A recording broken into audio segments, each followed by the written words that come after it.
Պատմաբանները ինչ ասում են, ես չեմ գիտեր։ Նրանք ասում են, որ կանծասար նշանակում է մի սար, մի բլուր, որի ներքև բնական հանքեր կան իբրև կանց։ Դա իրենց պատմական հաստատումն է։ Ինձ համար կանծասարը հոգևոր կանցերի բարձունք է։ Այն անձը, որ այս բլուրի վրա կբարձրանա, չի կարող չպայծառակերպվել հոգով։ Քիչ առաջ դիտեցի քարերին, ամեն մի քար մի հայու ստեղծագործության ծնունդ է։ Այդ քարը միայն չի շինվել ձեռքով, չի գոփվել միայն երկաթով, հավատքի արտահայտություն է, եւ այդ հավատքն է, որ մենք պետք ունենք այսօր մեր ժողովրդի մեջ, մեր անկախացյալ հայրենիքի մեջ, այդ հավատքի զորացումին պետք ունենք։ Եթե երբեք մեր պատմությունը դուք լավ եք ուսումնասիրել, պիտի տեսնեք անշուշտ քանի հարյուրավոր, եթե ոչ հազարավոր տաճարներ են քանդվել, կմպետներ են վարինգել, խաչքարեր են փշրացել, փոշիացել, բայց այն հավատքը հոգու մեջ, այդ գենտանի հավատքը, որ մնացել է, դա է նոր եկեղեցի շինել։ Կարևոր այդ ներքին եկեղեցին է, ներքին հավատքն է, կապվածությունն է, Աստծու սկացումն է, կյանքը Աստծու աչքի ներքև ապրելու իմաստությունն է, Աբեդարանի ճշմարտություններով, մեր հայրերի սուրբ ավանդություններով կյանքը կարժևորվի։ Այլապես կյանքը ինչ է, դուք ասեք ինձ, ուդել, ձնիլ, աճիլ, ուդել, զվարճանալ եւ այդ հող դառնալ, մա խոդից ինչ տարբերություն ունի այդ կյանքը հոգևոր արժեքներով,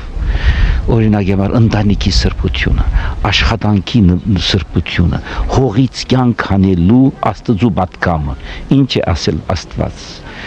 քո ջատի քրդինքով պիտի ուդես քո հաց։ Դա է մարդությունը, ոչ թե ուրիշից պիտի սպասես։ Դու Աստված տվել է քեզ շնորհք, տվել է քեզ կարողություն, տվել է քեզ ժամանակ, տվել է քեզ հող,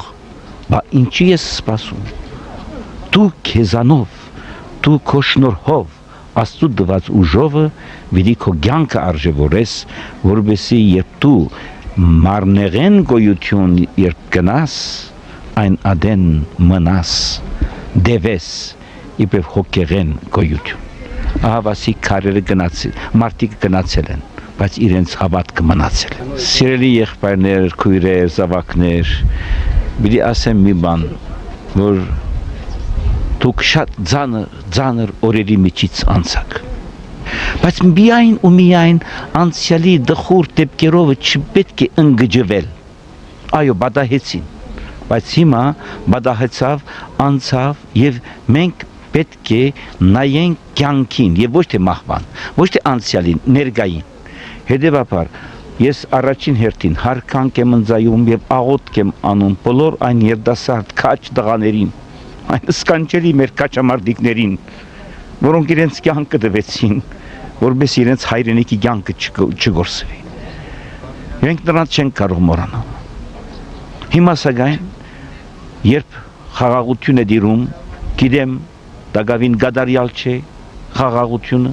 բայց հիմա որ ունենք այս հանդարտությունը, լծվենք գործի, լծվենք աշխատանքի եւ թող օդարներն անգամ գիտենան, որ Արցախը միայն հող չէ, Արցախը ժողովուրդ է,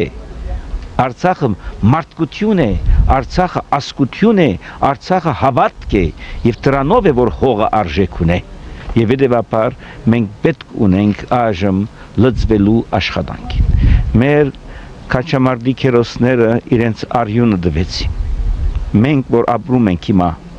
մենք էլ մեր քրդինքը պետք է տանք։ Պետք է աշխատել գիտենանք։ Եվ ես եկել եմ մի այնպիսի ժողովրդից, ուզում եմ ես մեկը մեր սիրելի արցախցի ժողովուրդ իմանա, որ գաղթական եկավ։ Մենք որ Թուրքի յաթաղանից դուրս ազատվեցինք, 1.5 միլիոն հայ զոհ տվեցինք, 1.5 միլիոն։ Նետվեցինք խլյակների նման ձովեզերք, ոչինչ ունեինք, իմ ծնողքին համար եմ ասում, բայց միան իրենց հագուստը վրա։ Եվ այն ադեն աշխատեցին, դուն շինեցին, իրենց կյանքը իրենց ձեռքերով շահեցին օդար երկրների մեջ, որոնց ոչ լեզուն էին իմանում, ոչ հող ունեին, ոչ դուն ունեին, միայն բադիվ ունեին։ Բարդի գիտակցություն, աշխատանքի կամք։ Հիսուսն ասում է, որ նա, որ չի աշխատում, իրավունք չունի ուտելու։ Նա, որ կաշխատի, հալալ լինի,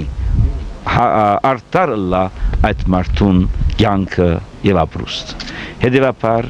մի խոսքով ասեմ, սիրելի եւ թանկագին ժողովուրդ, դեպի կյանք գնանք, դեպի աշխատանք եւ դեպի վերանորոգում հավատքով, հույսով եւ սիրով, երեք առաքինություններ՝ հավատք, հույս եւ սեր, սրանից ավելի մեծ ուժ մարդկային կյանքում չկա։ Եվ այժմ ես իմ կյանքումս 43 տարվա հոգևորական կյանքումս առաջին անգամն է, որ Աստծո խոսքը պիտի քարոզեմ այս մայր տաճարի մեջ, Կանցասարի, դուք էլ ինձ համար աղոտ կարեցեք, որ մենք բոլորով մեկ հոգիով զորանանք, մեկ ըլլանք, միասնական կերպով գործենք եւ մեր հողը արժեցնենք Աստծո փառքին եւ մեր եկեղեցու բադիվին համար հավիտյանս, հավիտենից, ամեն։